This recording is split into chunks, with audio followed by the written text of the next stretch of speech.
On June 1st, 1937, Amelia Earhart and Fred Noonan attempted to circumnavigate the globe around the equator. This would have been the longest distance flight recorded around the globe, and if successful, Earhart would be the first woman to pilot such a trip. However, disaster struck on July 2nd when they made the leg from New Guinea to Howland Islands. They could not find the small island in the middle of the Pacific Ocean, and all their fail-safes were unsuccessful, resulting in the plane disappearing, and Earhart and Noonan were never found.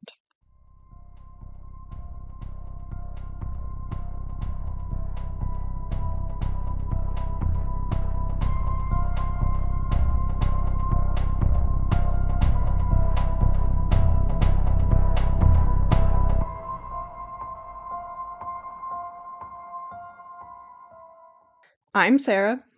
And I'm Sydney. And this week on Let's Be Briefed, we're discussing the disappearance of Amelia Earhart and Fred Noonan.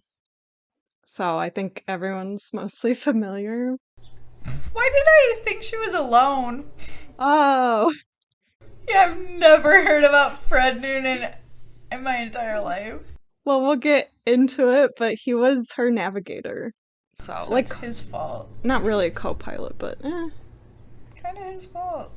we'll get into it. It's kind of everyone's fault involved. I don't know. First, I wanted to get into Amelia Earhart's background though, because I feel like I have not heard you always hear about her disappearing, but you never heard about her growing up or anything. So I was gonna start Right, there. I don't think I've ever heard. Yeah, okay. Yeah. So she was born on July 24th, 1897 in Atchison, Kansas, to Edwin and Amy Earhart. She was the second child after an infant was stillborn the year before, and she had a younger sister named Grace. Their mother didn't believe in raising quiet, meek girls and let them wear pants, which were called bloomers, and they had adventures in their neighborhood. So Amelia was somewhat of a tomboy growing up, and they were homeschooled until they moved to Des Moines, Iowa, and entered public school when she was in seventh grade at the age of 12.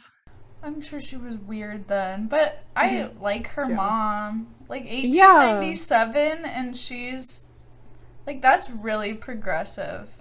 Oh, yeah. Super progressive. Yeah, and Amelia was said she loved wearing pants and stuff, but she noticed her and her sister were literally the only children in the neighborhood, the only girls wearing That pants. were, yeah, I mean, 1897? Yeah, I believe Yeah, that 100%.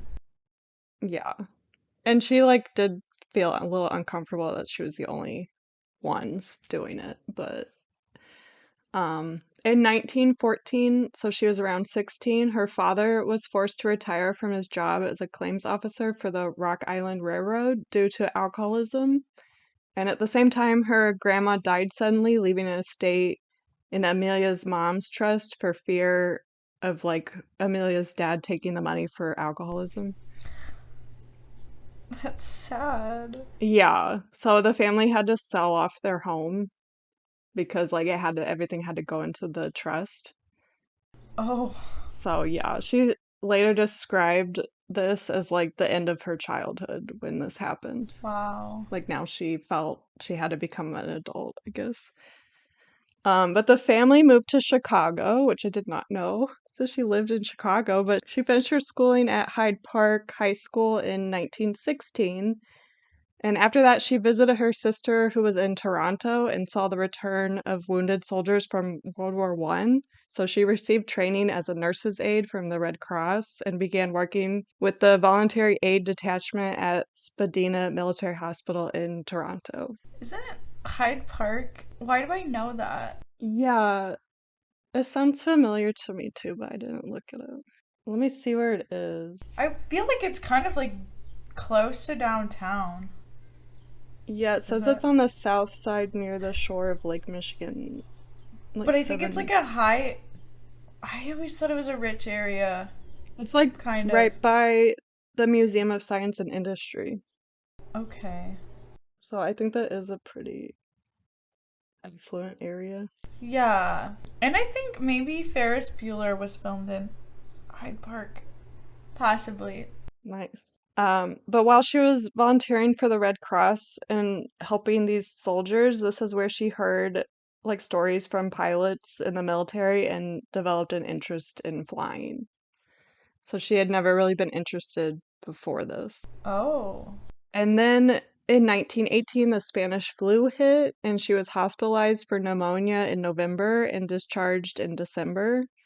But she continued to have sinus-related symptoms for a year and then had chronic sinusitis like later in her life, which sometimes affected her flying, and she'd have to wear a bandage on her cheek to cover like a drainage tube. Oh my gosh. Yeah. Oh, can you imagine having it drain through your face?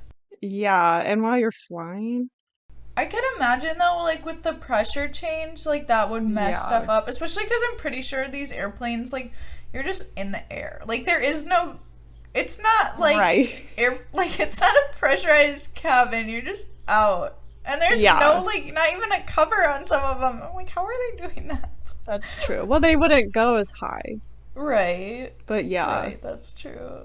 But in December 1920, she was able to fly as a passenger with Frank Hawks, who later he became a famous air racer.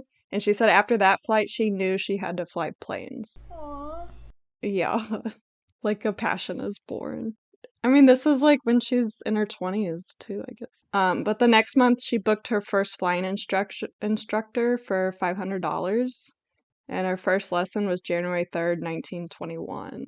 So like less than a month later, she's taking instructions. And 6 months Now later, oh, yeah. I'm looking up the equivalent of Yeah. $500.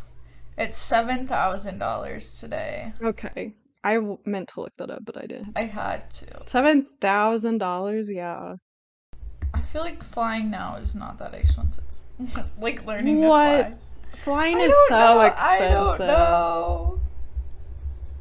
I mean, like at my school we had like aviator programs for people to become a pilot, and that was the most expensive major you could pick at my school. I guess. But like, what about like a hobby pilot? Yeah. It says private pilot lessons. Let's just say you could spend 8,000 to 12,000. Okay, so it was a steal. Yeah. Or maybe similar price, I guess, Yeah, to I now. guess. Because I feel like commercial airline pilots have to go through so much extra training.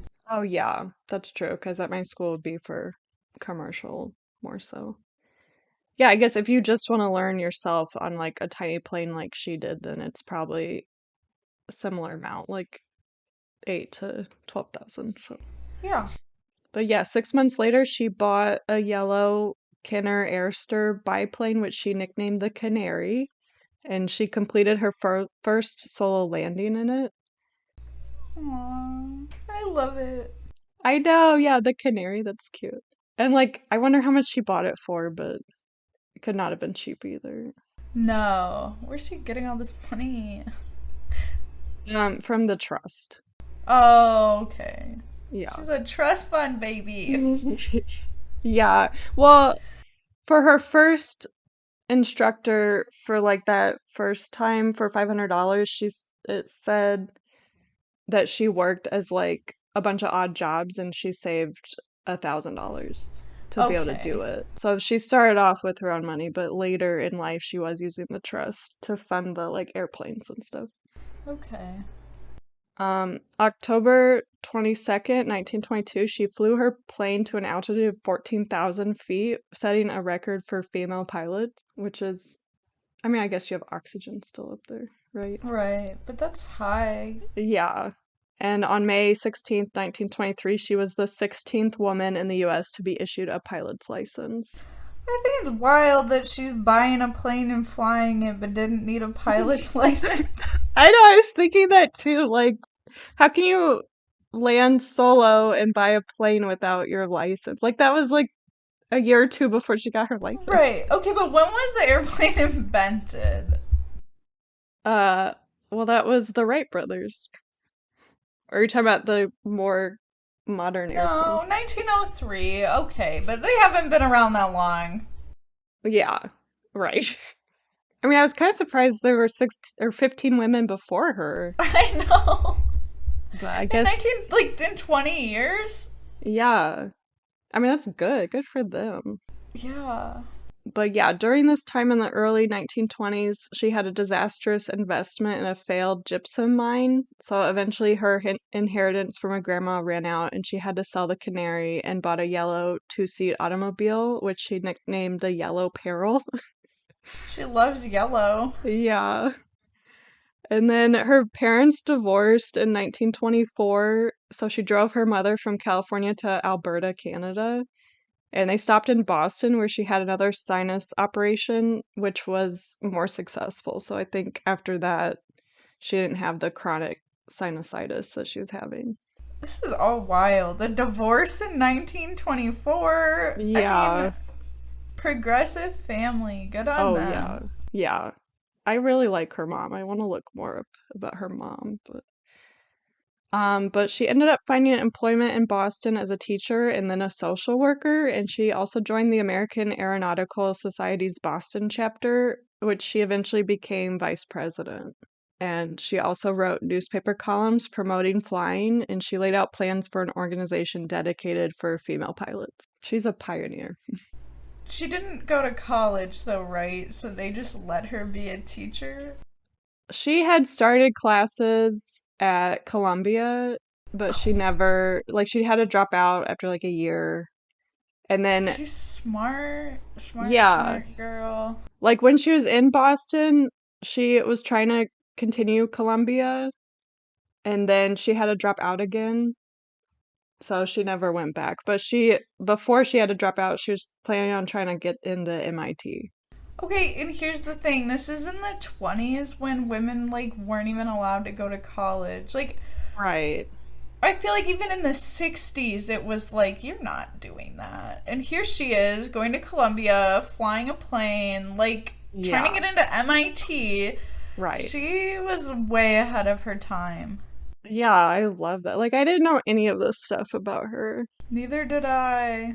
But in April 1928, she was called up for a transatlantic flight, which is wild that they just like there was this woman that wanted to fly transatlantic with these two people, the pilot Wilmer Stoltz and co-pilot Lewis Gordon, but then the woman that wanted to do it ended up I think she had health problems and she wasn't allowed to, so she said she would finance for someone else to do it and like find a woman with like the right image. So they called up Amelia.